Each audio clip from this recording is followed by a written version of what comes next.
But most importantly, thank you for being here for Alan. I'd particularly like to thank the grandparents of S Club 7 who are gathered in the foyer today.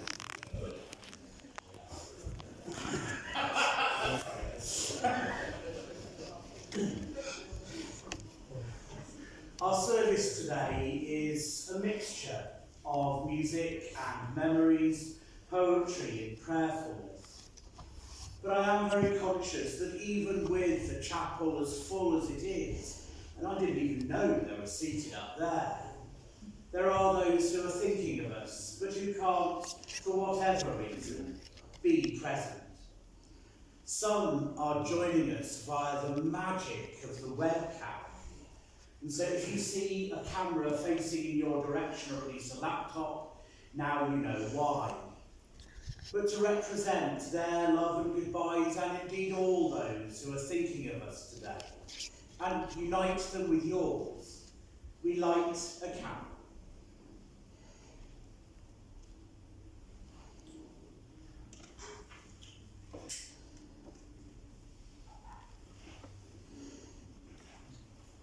May we be one with those who share our grieving and our gratitude.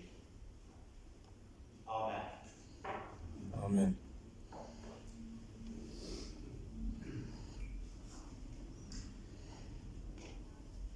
Alan, it has to be said, loved a party.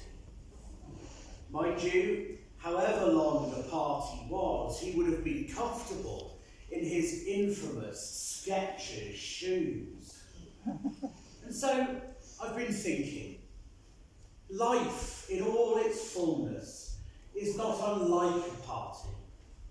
There is a moment when it begins, the preparations have been made, the music is put on, and then it kind of unfolds. People come and go.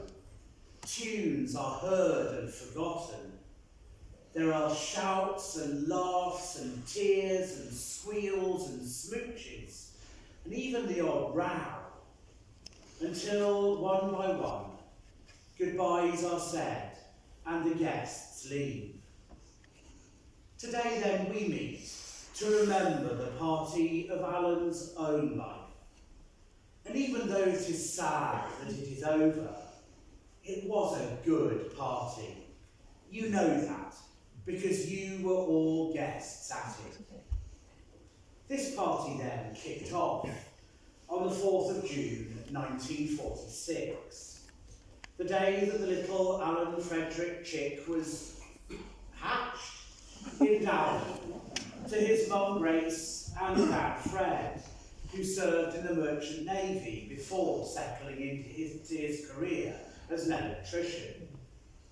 Alan was their second baby, for he was also welcomed into the world by his big sister Maggie, and in time along came Dennis, then Tony, and then Wendy. Okay, he did have a dodgy haircut when he was a lad, as the photograph in the order of service proves. But he had a happy childhood, nevertheless. Having said that, I hear it's fair to say that his attendance record at school wasn't great. According to his mates from school, the Langford boys, whatever happened to them. Anyway, by the time he was 15, Alan was ready to face the world of full-time work. He had already done a coal round on Saturdays. And so, like his dad, he took up an apprenticeship with Gosling's to become an electrician. And having qualified, he joined the London Electricity Board with Dennis, Tony and Wendy, as it happened. After his years with the LEB though, Alan joined EDF, and he rose through the ranks to spend well over 10 years as an inspector, before filling his last 5 years as a debt collector. I remember meeting him when Jean died, and he was so not your usual debt collector type. Anyway, that was what kept him busy. until when he was 65, he was ready to give back his knuckle dusters and cosh and retire. Now, the mark of a good party is whether you get a snog or two. I'm casting my mind a long way back. And we too must return to when Alan was only 17 or 18. For it was then that he first met a young beauty by the name of Jean. They didn't get together then, but later the friendship maintained within the family grew.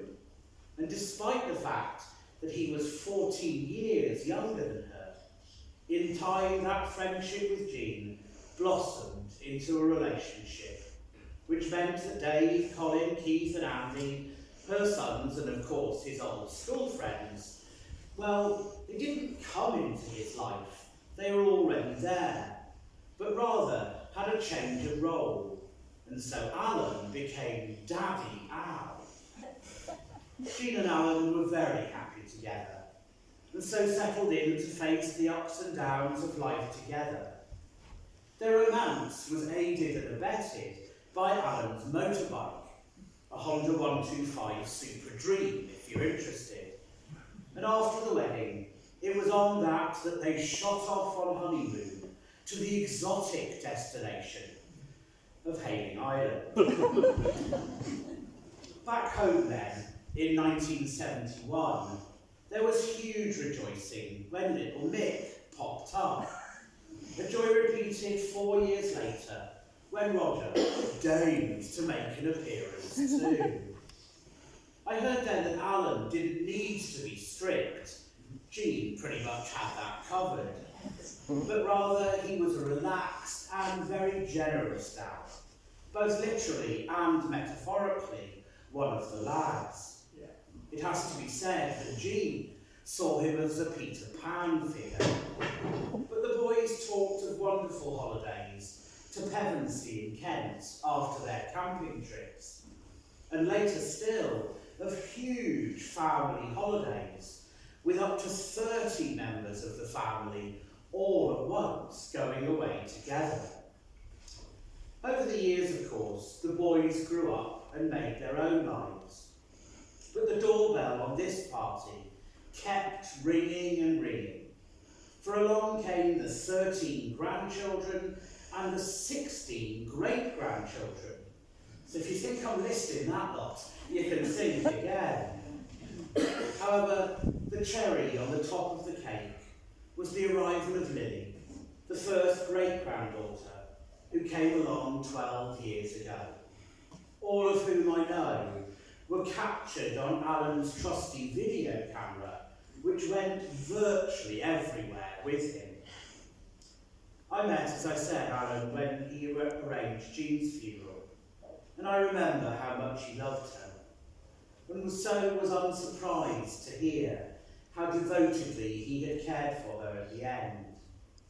And so the boys, in turn, supported him when he needed them, both at home but also away. He even went on holiday with Dave and Susie to Cape Verde, which is just flash. His cooking came on leaps and bounds. I know that because his photos flooded my bloody Facebook feed every single day. But sadly, Alan succumbed to a cough, which was not properly diagnosed due to the lockdown.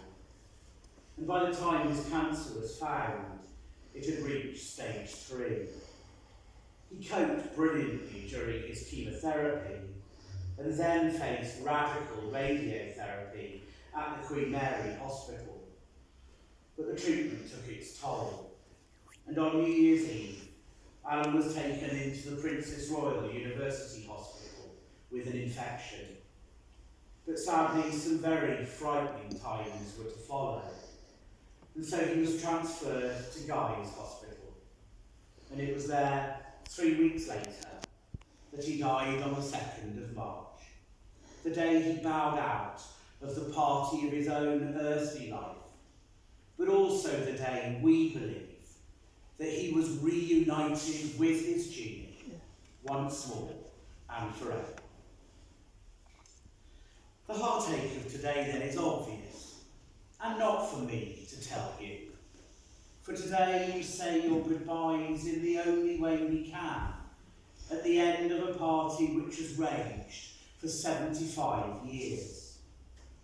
But don't let your natural sense of grief and sadness rob you of your opportunity to give thanks for, and yes, to bravely celebrate Alan's life and the party of living that you shared with him.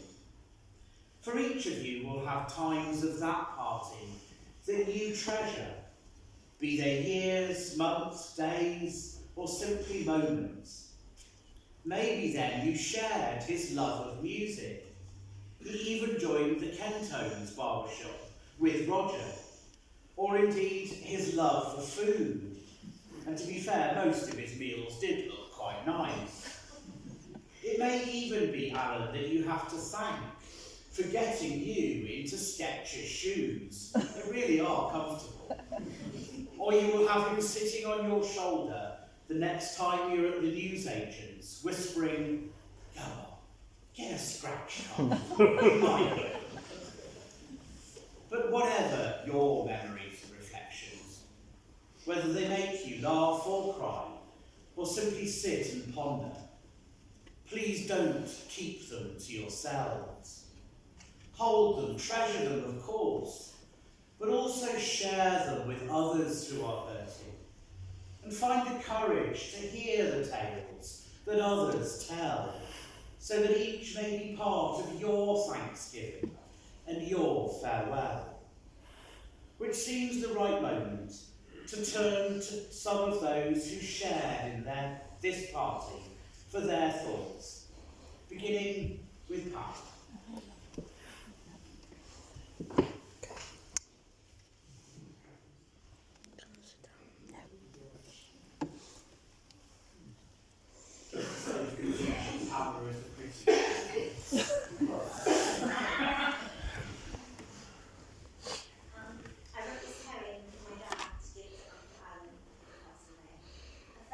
Known to Dad as his big fat brother. To say thank you for a lifetime of love, friendship, funhood, and of course lots of laughter, because as most of you know, those two really are the silliest fools around.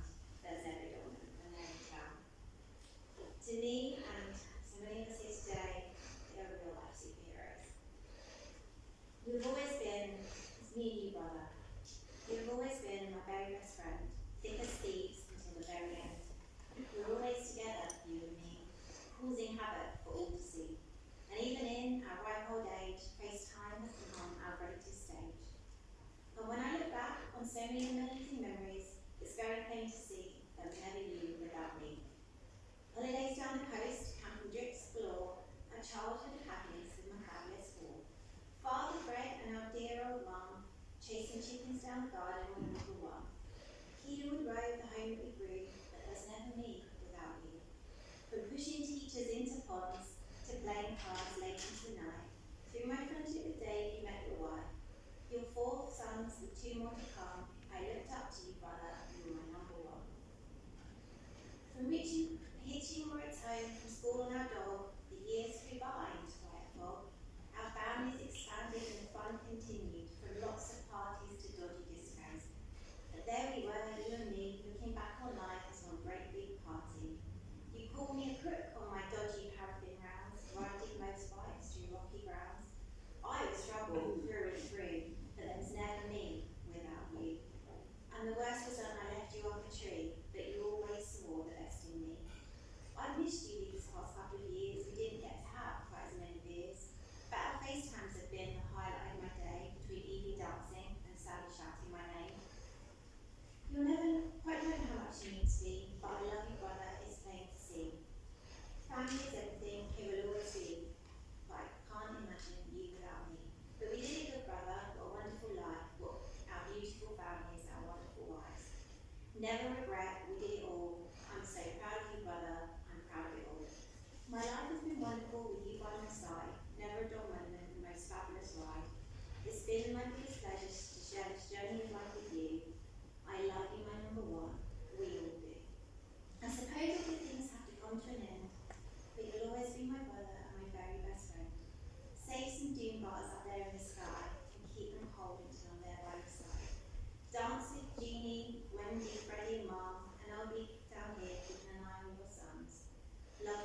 big fat brother, always and forever, no number two.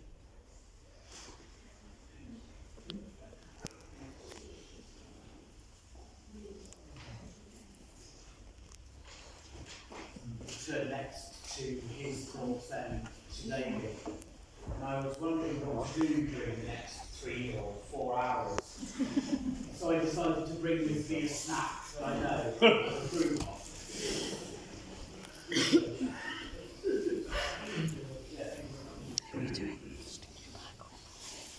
Well, I first met Alan when I was at secondary school at the age of 11. We were all at the same school together. Uncle Tony was there, Alan, Dennis, brothers Colin and Pete. We all went to the same secondary school. Looking for thoughts from people, Dennis reminded me of the day when they were at school sports day, and he and Alan were sitting at each end of a bench with all the teachers on it. And they wobbled it and tipped all the teachers over. Alan got dragged into the head's office for the cane. He promptly put a ladybird book down his trousers. But after the first whack, he got caught, so they put that out and gave it to him properly. Once we left school, we used to play cards in the evening, and we used to play in the street under a street light. And Mum, she said, bring your friends home here to play. So that's how she met Alan, who was one of the older friends at the time, and eventually they got married. But Alan's been our dad for 53 years, and he's loved us all. He's loved us all well. I think Mum must have taught him. He was a good husband, a father, a granddad, and a friend to many. Alan loved having family around, enjoyed the party almost as much as the food. When me and Susie did take him to Cape Verde, just before lockdown it was all inclusive, so Alan was in his element. He was just gobsmacked walking around those big displays, and he tried to eat everything. He actually put on 20 pounds on that. When Alan had a bad night at Guy's Hospital, because he did, at 4:30 in the morning when he was struggling to breathe, he actually sent all us boys a message saying the end is nigh, but I love you all. But he survived that night, which was a blessing. We didn't expect him to, but he sent a message even as he was gasping for his last breath. He was still thinking of the family.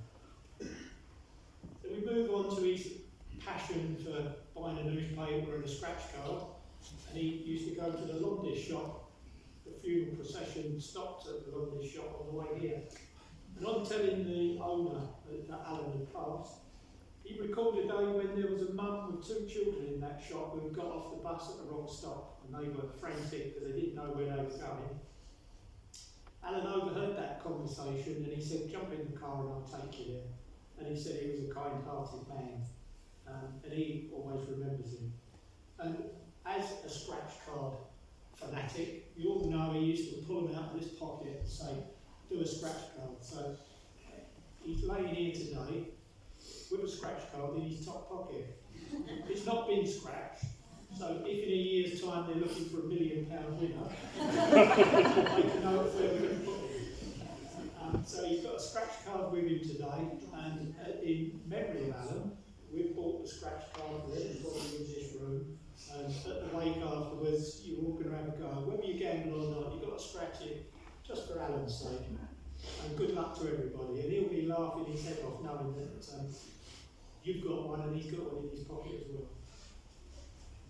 As we said earlier, he was always famous for that camera, for the video. When we were younger, it was the video, and then it was the digital camera. But he was very good at editing the shots. He got you with the fork just going into your mouth, or a bit of spinach dribbling down. He was famous for it. No editing, instantly on Facebook, the whole world could see him. But he enjoyed doing it, and the good thing is we've got a massive amount of photographs and videos of all the children that are now the boys. When they were tiny, we've got videos of everybody grown up, the whole family, with cousins. We used to go to the park and play football. He's got all that, and it's magic because people don't print photographs anymore. It's all in your laptop or your phone. And it's the old way of doing it. It's good.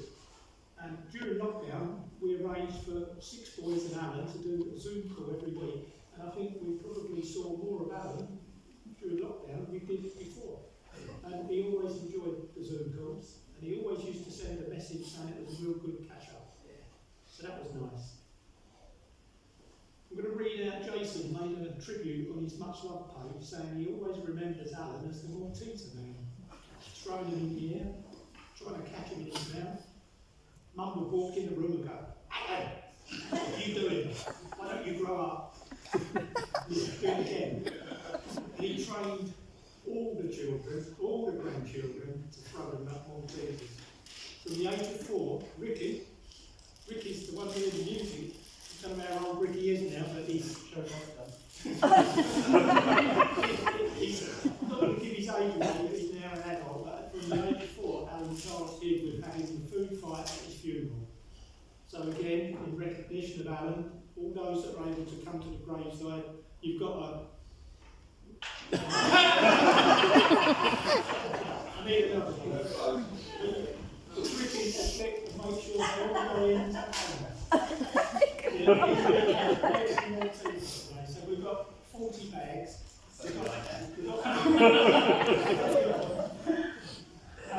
Richard has been tasked with that, and he's been waiting patiently since he was 4 years old. I never used to tell him that, he used to get so excited. He's today's favourite, so do him proud. The infamous call of Mum when Alan did anything wrong. He used to jump, either biting his nails or doing something he shouldn't do. But it was all done in good faith. So today, the cry from all of us is goodbye, Alan. It's been lovely meeting you. It's been a privilege. Thank you. Read my little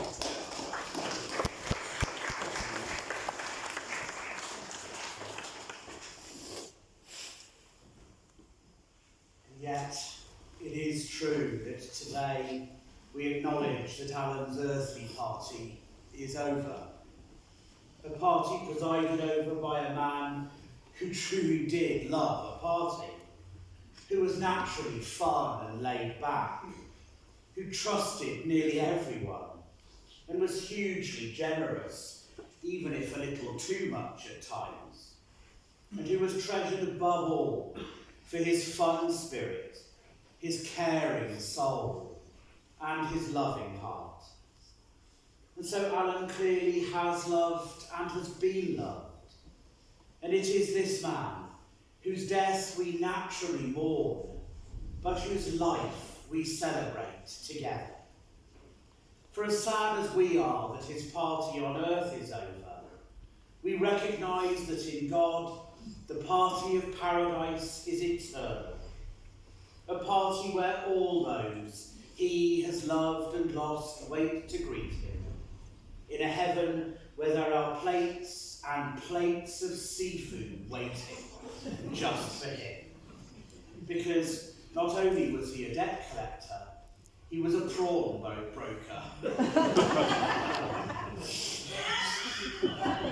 Give me that look, Rick. Let us then pause for a moment and, with the music of the Beatles, reflect.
Lord, who created every heart, that we may have life and love and a future.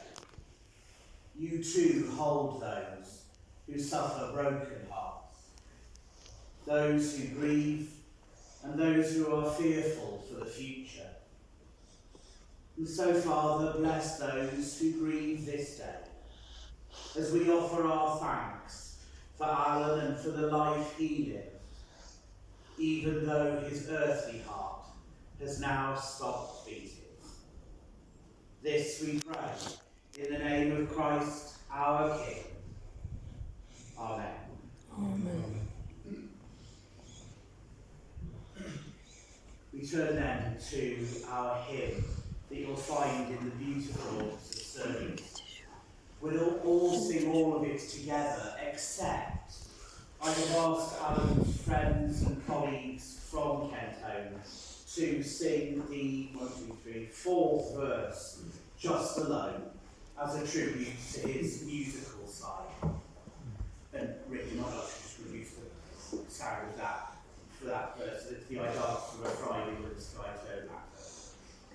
I invite you therefore, if it is appropriate for you, to please stand.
So now it is our sad duty, but also our privilege, to accompany Alan on his final earthly journey, that his body may be laid to rest, as his soul is set free. We leave with one final piece of music, the Moody Blues. Please remain sad. We've already said